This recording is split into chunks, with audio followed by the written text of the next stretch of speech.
Каяктан сен сулуусуң деп бийликти жөн эле өкмөттү сындай бербестен ушу азыр саясатка барам деп эсептегениме мен бир 2 жыл болду да. Мен кабарчы болчумун да. Азыр маршрутка же башка маселелерди чечүүгө билбейм, мен колуман келмеген эмес бар. Мен мынтип көйгөй көтөрүп атсам мага мындай коркутуулар болуп атат. Биз экөөбүз 2 жолго түштүк.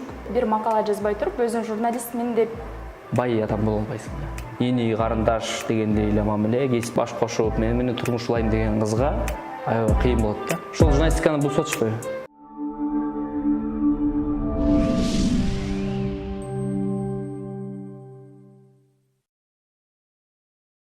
Жалпыңыздарга салам, Соло ТВнын катталуучулары.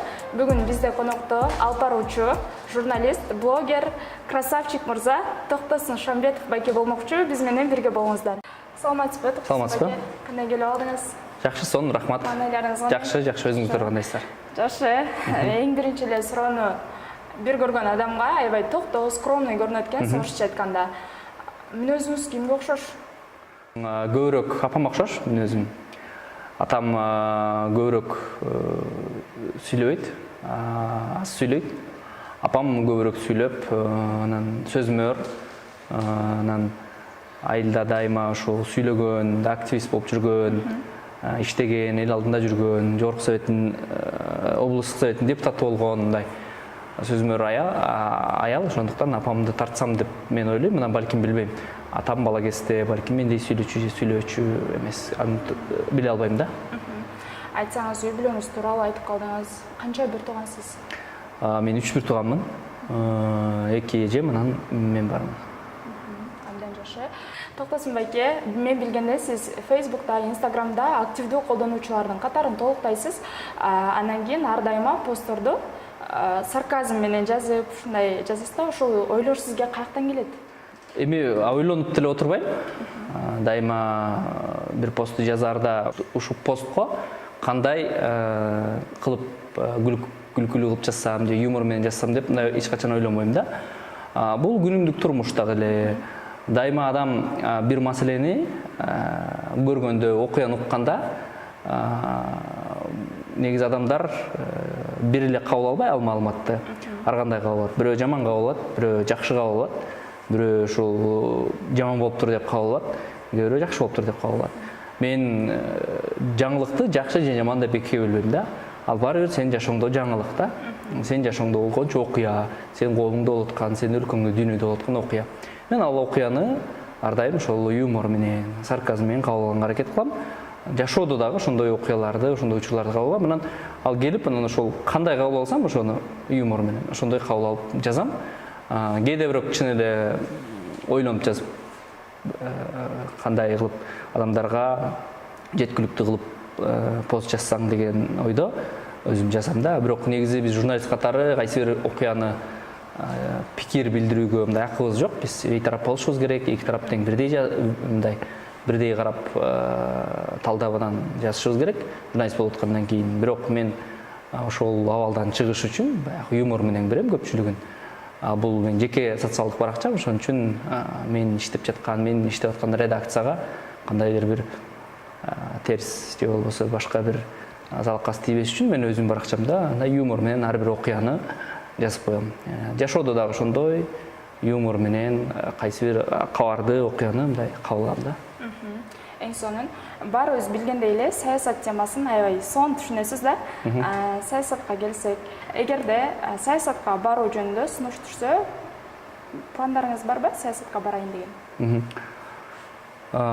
Буга чейин ушинтип ойлочумун. 25, 26, 27 жаш убагымда журналистиканы 30га чейин иштеп, 30тан кийин мамлекеттик кызмат же саясат же бир коомдук иш менен кетсемби деген максатым бар беле болчу. Ошол максатка дагы аракет кылып, эл алдына таанылып, ушул анан саясатка же бир кайсы бир тармакка кетсем деп ойлочумун. Бирок азыр 30га чыктым, 31ге. 30дан ашкандан кийин мен азыр саясатка барам деп алдыңкы планымда жок. Деги эле эчтеке планымда жок. Же саясатка барамбы же журналистикада калам деген планым жок. Болгону убакыт, тагдыр, ошол учурлардагы окуялар көрсөтөт деп гана пландап калдым. Себеби мен жашоомдо эле өзү негизи пландаган эмесмин, пландап журналистикага келген эмесмин, пландап кайсы бир жумушка иштеген эмесмин. Жашоо өзүнөн өзү эле тандалып отуруп турмуш эмнени көрсөтсө ошол нерсеге макул болуп баш ийип келатам ушуга чейин. Саясаттан башка дагы абдан көп иштер, пландарым бар. Ошол пландарга ишке ашырсам деген оюм бар, бирок саясатка азырынча жок. Кече жакында эле сиздин Instagram баракчаңыздан бир жума бошмун, бир жума мэр болуп турсамбы деп пост чыгардыңыз да. Эгерде мейли сизге биз бир ай убакыт берели, бир ай Бишкек шаарына мэр болуп калсаңыз, эмнеден баштамаксыз, эмнелерди өзгөртмөксүз? Негизи сунуштаса бир ай мэрликке мен болмок эмесмин, бирок сиз айтып атпайсызбы, ошол учурду көрүп көрөлү кандай болмоксуз депчи. Мэр болчумундай такыр оюмда, тилегимде жок саясатта, мамлекеттик кызматта. Бирок кандайдыр бир шаарды башкарууга мүмкүнчүлүк бир түзүлүп, ошол жерге кеңешчи же акыл ой болуп калса, биринчи кезекте ошо шаардыктардын эң көйгөйлүү маселеси болгон ушул бак-дарактарды сугаруу, бак-дарактарды өстүрүү, жашылдандыруу деген маселеге көңүл бурмакмын. Себеби эгерде ошол жерге мүмкүнчүлүк болсо, анын да кантип чечүүнүн жолдорун балким ойломокмун. Азыр мен мэр болуу же бир чоң кызматка баруу оюмда жок болгон үчүн андай планымда жок. Бирок эң негизгиси мен шаарда аябай өкүндүргөн нерсе бул бак-дарактардын кыйылганы, курап калганы аябай өкүндүрөт. Ал эми жаңы бак-дарактарды биз өстүрүү багууда аксап жатабыз. Ошондуктан Европадагы бир бакты өстүрүү үчүн канчалаган эмгек кетет. Бизде болсо бак өстүрүүнү мындай барктабайбыз. Кайсыл жерге барбасын ушу бак өстүрүүнү жолго коймокмун да. Ал эми маршрутка же башка маселелердин чечүүгө билбейм, мен колуман келмеген эмес болуш керек. Айтсаңыз, Токтосун байке, сын пикирлерди мындай ачык эле коркпостон айтасыз да, мындай коркуу сезими болбойбу сизде? Көп журналисттер өзүнө чоңураак вазипаны алып алышат да. Мен журналист болсом, мен ушу коомду тазалап атам деп, мен коомду агартам, мен кайсы бир коомго мындай деп барам. Коомдагы ошолорго каршы сыяктуу, мен ушинтип иштеп атсам, эмнеге мени колдобой атасыңар деп паника кылып, соцсеттерге чыгып, өзүнүн жеке баракчаларында мына бул жакта жеп атыптыр, бул жакта бүтүп атыптыр деп мындай кыйкырып, өзүн дагы рекламалап, ушул көйгөй унутулуп калып эле өзүнүн көйгөйүн көбүрөөк көңүл буруп калат да. Мен мынтип көйгөй көтөрүп атсам, мага мындай коркутуулар болуп атат депчи. Журналист көйгөйдү айтса, чечүүчү жолдорун дагы айтыш керек. Ошон үчүн мен дайыма макала иликтөө же аналитика программаларымда жөн эле бийликти, жөн эле өкмөттү сындай бербестен, ушу жөндүү сунуш пикирлер айтылгандыктан себеби көбүрөөк коркпойм да. Себеби коркотурчу деле бир көйгөйдү же бир айтып чыккан маселе болду элек. Себеби эл билген, эл көрүп жүргөн, элдин көкөйүнө тийип жүргөн көйгөйлөр айткандыктан аны уккан киши деле, ага тиешеси бар киши деле ага макул болуп чечүүчү жолдорун же болбосо кайсы бир сунуштап аткандыктан көп андай болбойт да. Ошон үчүн журналисттерге да көбүрөөк айтат элем, жаш журналисттерге. Азыр эми хайп деген нерсе чыкты. Ушу мен курч болсом, мен кыйкырып бирөөгө суроо берсем, мындай кубалап мындай кылсам эле атым чыгат экен деген дагы жол туура эмес. Журналист ушул балким оор басырык токтоо болуп, көйгөй чындыкты токтоо менен деле, башка жол менен деле айтса болот экенин эми түшүндүм. Анда бул баракты жабалы дагы сөздү сиздин жеке жашооңузга өтсөк. Жеке жашооңузда кандай жаңылыктар болуп атат? 30-дан ашып калгандан кийин үйлөнүүгө баягы мезгил келди. Бардык жерде үйлөнүү, качан үйлөнүү сеники кызык. Эми кыргыздарда ошондой да, адамдын качан үйлөнүп, качан үй бүлө күткөнү эмнегедир билбейм да, кыргыздарда ошондой тегеретесине кызык боло берет да.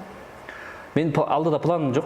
Балким бирөөнү сүйүп калып же жакшы көрүп калып, же 2 айдан кийин, 3 айдан кийин, 4 айдан кийин үйлөнүп калышым мүмкүн, же болбосо 1 жыл, 2 жылда үйлөнбөй жүрө беришим мүмкүн. Эң негизгиси өзүңө жакын, өзүңө жакын адамыңды издеп жүрөсүң. Анан жок үйлөнүшкө келип 32-ге чыгып калдым, 31-ге чыгып калдым деп үйлөнүп алганды туура эмес көрөм. Бирөөнү жакшы көрүп калып, мындай күтүп жүргөн сыяктуу да сезилесиз да? Анан кийин акыркы убактарда Instagram баракчаңыздан дагы көп байкап калып атабыз.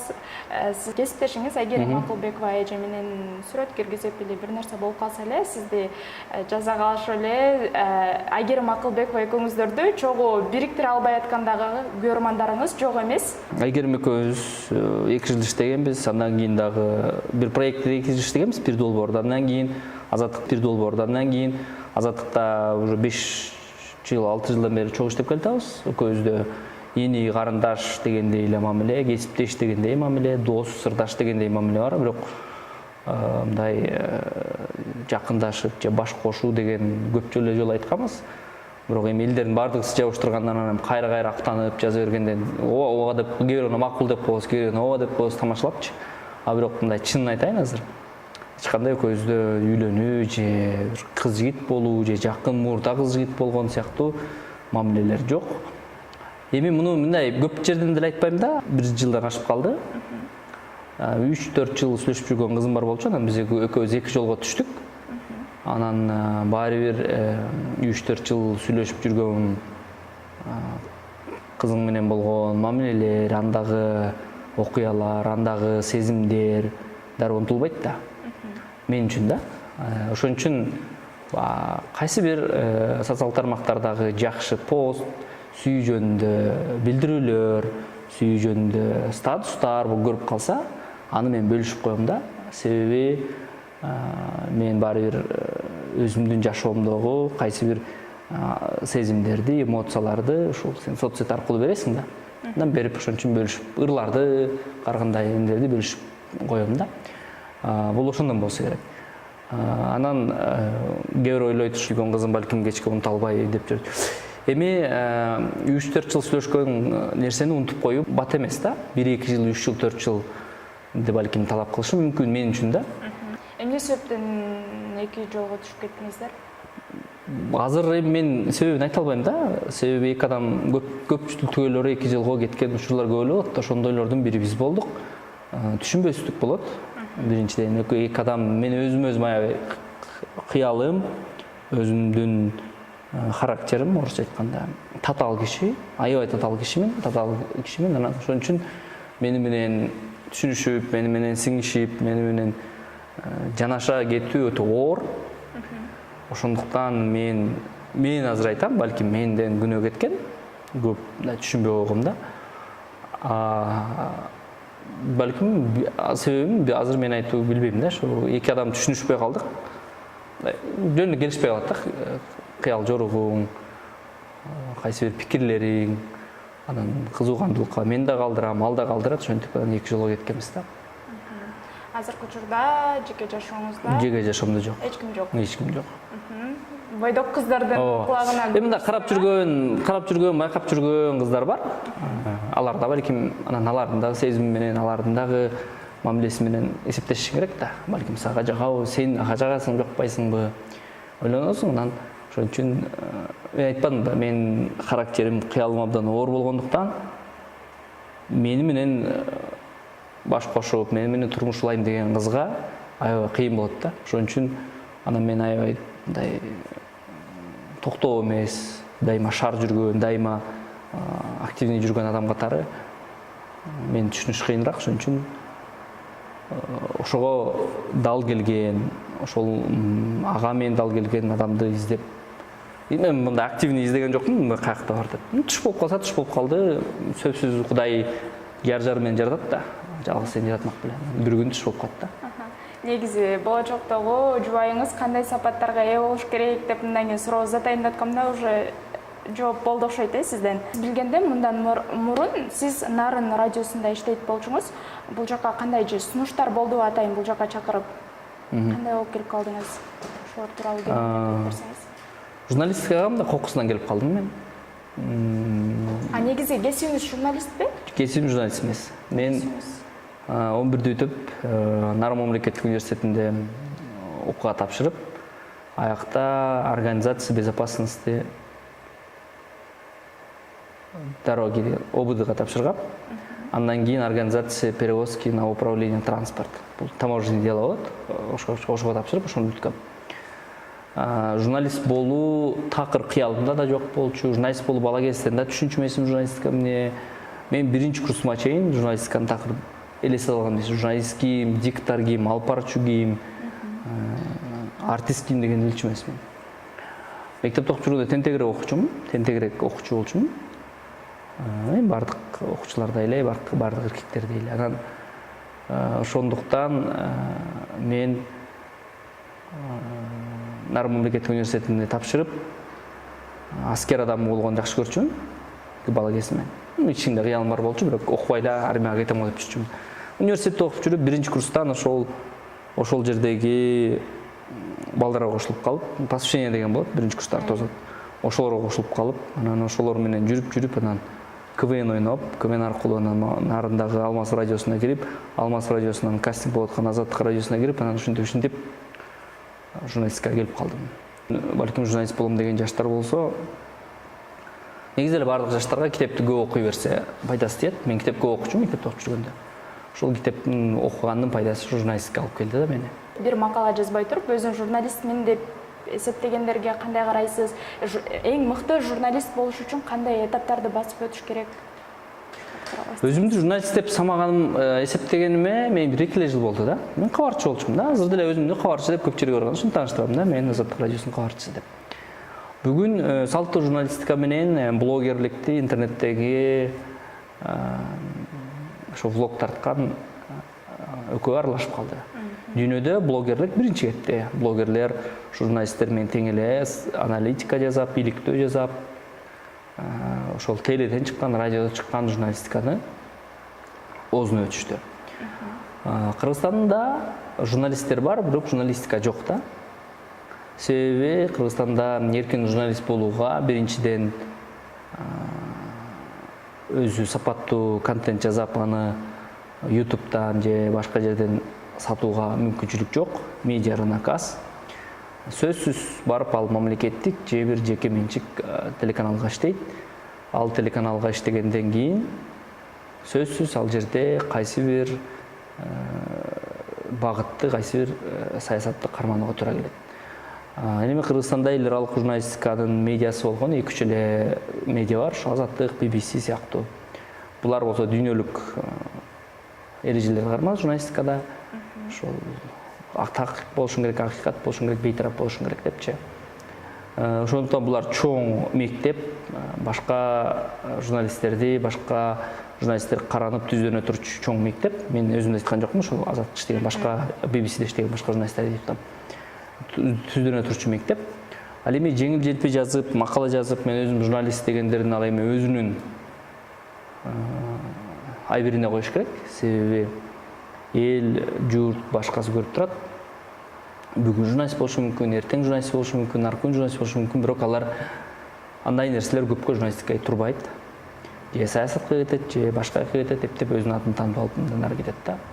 Ошон үчүн аны эл ошол 1-2 макаласы менен таанып, андан ары башкасы менен тааныйт, ошентип өзү электен өтөт да. Аларды чыкпа, же тыйып, же бир нерсе кылып, эч качан энергия коротуп, же бир нерсе коротуп кереги жок. Өзү эл, көрөрман өзү түзөйт. Бирок дейин десең, көрөрмандар дагы кээде берген деле көрө берет. Бизде медиа сабаттуулук деген жок. Чыпкалап маалыматты кайсы туура, кайсы туура эмес экен дегенди эл да көбүрөөк билбейт. Калың катмар. Биз ошол көпчүлүк жаштар, жаш журналистикага келген жаштар, же болбосо ошо блогерлер, биздин 2 вазифабыз бар. Биринчи ошо журналистика аны өркүндөтүү, экинчиси ошо элге дагы медиа сабаттуулукту үйрөтүү. Фейк маалыматтарды, жалган маалыматтарды, каралоо маалыматтарды жакшы маалыматтардан айырбаштоо вазифасын бирдей алып барыш керек. Бул биздин миссиябыз да. Журналистика менен кошо ошону дагы элдерге үйрөтүш керек. Мен дайыма ошол айрым университеттерге, Бишкектеги университеттерге лекция өтөм. Студенттер чогултуп, ошондо дайыма айтып берем. Бүгүн журналистиканын немеси бузулду. Салттуу журналистика бир аз калып кетти. Блогерлик, мына сиздерде болгон журналисттер, теле, радио, гезит жазып алган программаны жасап, бизге окшогон, башка окшогон журналисттерге көрөрман тартуулап, үнүбүздү угузуп аткан бул жакшы нерсе деп эсептейм. Ошон үчүн тыюу салуу жок. Борбор Азияда бизде ошо Кыргызстанда бир аз сөз эркиндигине эркин. Ошон үчүн каалаган адам өзүнүн контентин берсин. Бирок адамдар өзлөрү тандап алат, кайсыны көрүштү. Өзүңүз айтсаңыз, журналист катары кайсыл журналисттин дүйнөлүк болсо дагы кайсыл журналисттин берүүлөрүн көрөсүз? Мисалы үчүн Орустардын журналисттерин көп көрөм. Анан кыргыздардан кесиптештеримдин журналисттердин журналистика кантип эмне кылып атышат көрөм. Ошо Али Токтокунов, Болот Темиров деген азыркы иликтөөчү журналисттердин материалдарын окуп көрөм. Ошол Поликлиника деген гезит бар, ошодокинин макалаларынын аналитикасы кандай болгонун көрөм. Андан сырткары BBC-нин подкасттарын угам. Что это было деген подкасттары бар орусча телефонда. Мен эртең менен будильник окуп коем, будильник чырылдаганда ошол ойгонот, ошолор менен ойгонуп, ошолорду угам. Андан сырткары орустун блогерлери, ошол Юрий Дудь, Пивоваров, анан Намедни бар, ошол атын унутуп атам ушу. Кээ бир аттар туура эмес айтып калып атам да. Ошолорду көрүп, орус блогерлеринин эмне жазып атышат, алар кандай кылып атышат. Алар бардыгысы YouTube'га көчүштү азыр. Ошолорду көрүп маалымат алам да. Алар кандай берип атат маалыматты. Ушу дүйнөлүк BBC-нин маалыматтарын көбүрөөк окуйм. Колуман келсе чет өлкөлүктөрдү окуйм, бирок кээде убакыт жетпей калат. Алар болсо интернетте бар. Ошолорду бир сире окуганга туура келет да. Келечекте буюрса журналист болом деген жаштарга кандай кеңештериңизди бересиз? Кыргызстанда журналистикага барам десе, бир нерсени билиш керек. Бай адам боло албайсың да. Бай адам боло албайсың, байый албайсың. Журналистика менен Кыргызстанда байый албайсың. Кээ бирөө журналисттер жүрбөйбү, бай эле, байлыгы дагы бар, карьерасы дагы бар. Аларга кандай? Ошол журналистиканы бузуп атышпайбы? Алар буйрутма менен материал жазап, акча менен бирөөнү каралап, акча менен бирөөгө адвокат болуп, таам алып белекке, машина алып белекке, ошолор журналистиканы талкалап атпайбы? Демек ал журналистика эмес, ал ошол пиар адис деп койсок болот. Ошол пиар адиси да, бирок журналист эмес. Ошон үчүн ошону журналистикага барчу адам чечиш керек. Мен журналист болом десе, анда демек кедей жашаганга дагы мен барга, токко, ачка даяр болуп журналистикага барам. Жок, мен ушул пиар адиси болом десе, балким журналисттер азыр пиар адис болгонго чукул да, пиар адис болуп кетиш керек да. Анда өзүнүн заказ алып, мен могуга мону буйрутма кылып мактап жазып берем, мону сага пиар кылып берем деп өзүнүн акчасын алып кетиш керек. Журналисттер түйүнөн эле ошону тандаш керек. Мен мындай болом, же мындай болом деп. Эгерде журналист мен атактуу болом, мен бай болуп акча табам деген максат менен келсе, ал журналист боло албайт. Сын пикирге көз карашыңыз кандай? Сынды кандай кабыл аласыз? Орусча айтканда самоирония деген бар. Орусча сөз. Өзүнүн кемчилигин көрө билүү, өзүнүн кемчилигинен күлүү деп которуп койдум мен. Мен ушундай адаммын. Мен өзүмдүн кемчилигиммен, мен өзүмдүн ишти кыла албай атканыман, мен өзүмдүн чалынып кеткенимди дайыма шылыңдай алам да. Эгерде адам ошондой болсо, самоирониясы болсо, адам эч качан жоголбойт да. Мен ошон үчүн сын пикирлердин жөндүүсүн кабыл алам. Сын пикирлерди айта электе эле мен өзүмдүн сындарын билип, кээде ошо соцсалмактар аркылуу тамашалайм дайыма. Мындай кылып коюм, тигиндей кылып коюм деп. Ошон үчүн мен сын пикирлерге башында аябай терикчүмүн. Мындан 4-5 жыл мурда эмнеге жаман көргөндүктөн айтып атабы, жакшы көргөндүктөн айтып атабы деп. Азыр эми терим аябай калың меники. Көп мындай аракет кылып ардан талышпайт мени, ардан талбайт. Ошон үчүн аябай. Эми балким мен ата-энеме, бир тукандарыма тийишпейсе, кээде соцсеттер арданып кетиши мүмкүн, аябай жаман болуп жүрөгүмчү. Аларды окуйт да мен. Ошолор окуп калбаса экен деп кичине жүрөгүм окуп кичине өчүрүп салам да. Эгерде мага тийишсе, мен келбетиме, мен ишиме, материалыма же башка эмеме тийишсе, мен эч качан арданбайм. Анткени эми иш кылып атсаң сындайт, иш кылбасаң, эчтеке кылбасаң сындабайт деген эле нерсе менен жөндүү сындарды кабыл алып, мындай кылыш керек экен деп коем. Мисалы, кээде пост жазганда ката жазып калсаң, бирок катаңды оңдоп койсо, ага лайк басып, рахмат деп ар жагын оңдоп коем да. Аны акырын өчүрүп коюп анан өзүң катаң оңдоп коюп эмес, ошол катаны оңдоп аткан кишиге дагы лайк басып, ага да жагымдуу кылып, бирөөнүн катасын оңдодум деп кылып коем. Ошон үчүн өзүмгө да өзүмдү өзүң шылдыңдай алган бир адам сын пикирге анча терикпейт. Өзүмдү өзүм шылдыңдай алам деп калдыңыз. Демек, сизге аябай сулугум деп көп жазасыз, сулуумун деп көп айтасыз. Анан кийин демек ошондой келбетиңизге ушундай сын пикир айткан катталуучуларыңыз көп окшойт, э? Мен көп көрөм да, себеби сиздин баракчаңызда ар дайым катталуучуларыңыздын биримин. Анан ошондо көп көрүп калам да, сулуугума суктан бүтүшпөйт деп эле ушундай постторду дагы окуп калам да кээдечи. Интернет пайда болгону хейтер деген адамдар пайда болгон. Булар ушу интернетте сага жаман сөз жазып, сени ардантууга, сени өзүңөн чыгарууга, кыжырыңды келтирген пикирлер жазышат да. Мен аларды арданткандын жолун таап алгам да. Мен аларды ардантам да. Мен анча сулуу эмесмин. Бирок мен сулуу деп жазсам, алар жини келет да. Деп анан дайрекке толтура жазышат. Өзүң каяктан сен сулуусуң депчи. Мен ошолор кыжырын келтириш үчүн жазам да. Алар аябай кыжырданат, аябай кыжыры келет, алар жини келет, ушучу. Анан ошону жазам да мен даймачы. Жазсам, анан алар кыжырданып, мага жооп жазышат. Бул биринчиден хейтерлер сенин акыбатыңды көбөйтөт, Инстаграмда эмеңди көбөйтөт, баягы Инстаграм алгоритми бар да. Акыбатынча. Экинчиден ошолордун да мен жиннетем. Ошондой сөздөр менен жиннете берем да. Мисалы, аттарын айтпай эле коеюн, айрым бир эл аябай жаман көргөн саясатчыларды кыргыздын патриоту деп сарказм менен жазам да. Десең алар түз түшүнөт да. Бул каякта кыргыздын патриоту деп ага жазып, сен ошонун патриот дейсиң деп баягы андан комментарий улам кетет. Ошентип адамдардын мен хейтерлерин жиннетигенди жакшы көрөм да. Демек, контентиңизди өстүрүү бир жагынан хейтерлерди жиннетем ошо. Негизи 10 жылдан кийинки токтосунду кандай элестетесиз? Такыр белгисиз. 20 жашымда таптакыр мындай болом деп ойлогон эмесмин.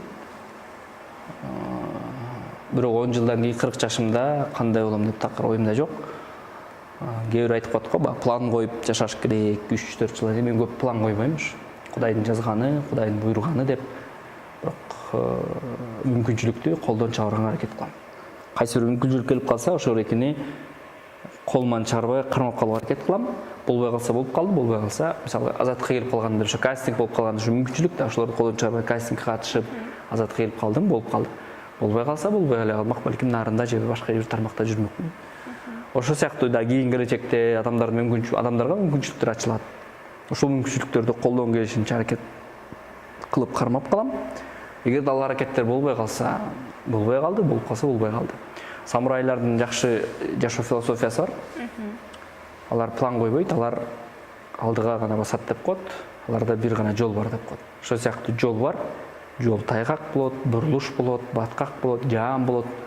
Ошол жолдордон өтүү, ошол жолдордон басуу, анан жашооңдо адам болуп дайыма сакталып калуу да. Кандай кырдаал болбосун. Менин максатым ошол да. Чоң пландарды коюп, мен саясатка барам, депутат болом, президент болом, же бизнеске кетип бизнести өркүндөтөм, же бир башка кылып ийем деген чоң пландарым жок.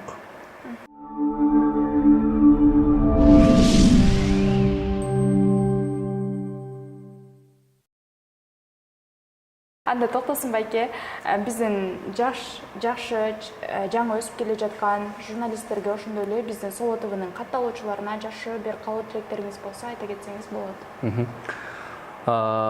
Жалпы Соло ТВ каналына чоң рахмат айтам биринчиден. Соло ТВнын каналынын катталуучусумун мен дагы.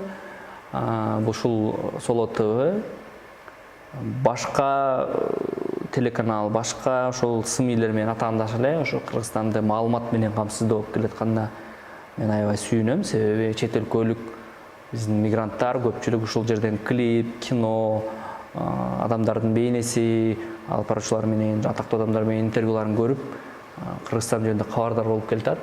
YouTube канал иштетиш, аны өркүндөтүш, аны көбөйтүш, кармап туруш канчалык эмгек экенин билем. Ошон үчүн жалпы жамааттарга ийгилик каалайм.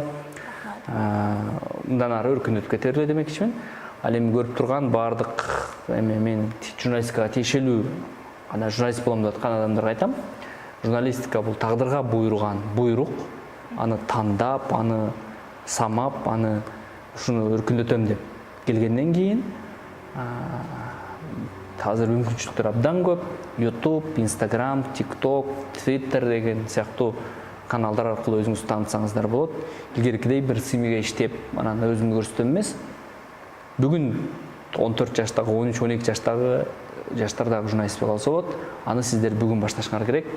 Тартып, өзүңөрдүн кызыктуу, аймагыңардагы көйгөйлүү маселелерди интернетке чыгара берсеңер, кийин силерден ушу жакшы журналист чыгат демекчимин. Анан экинчиси ошол китеп окуу. Рахмат сизге дагы. Чоң рахмат сизге. Бизди сыйлап келип бергениңиз үчүн ыраазычылык билдиребиз. Ишиңизге ийгилик.